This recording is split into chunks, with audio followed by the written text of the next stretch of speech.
ఇలాగే వాళ్ళు తెలియక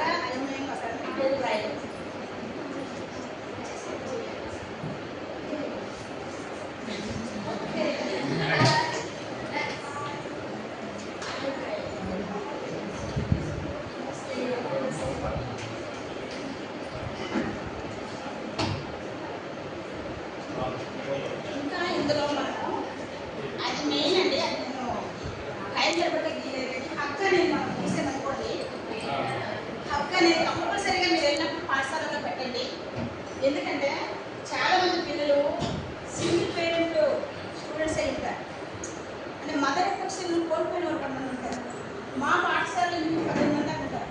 నేను ఆ హక్కుని పెట్టాను. చాలామంది పిల్లలు ఎక్కడికి వెళ్తాను అక్కడికే వెళ్తుంది. నేను వాళ్ళని హక్ చేసుకోగానే ఎంతమంది పిల్లలు ఎంత హ్యాపీగా ఫీల్ అవుతారో టీచర్ నన్ను చేసుకున్నాను. టీచర్ నన్ను హక్ చేసుకున్నారు.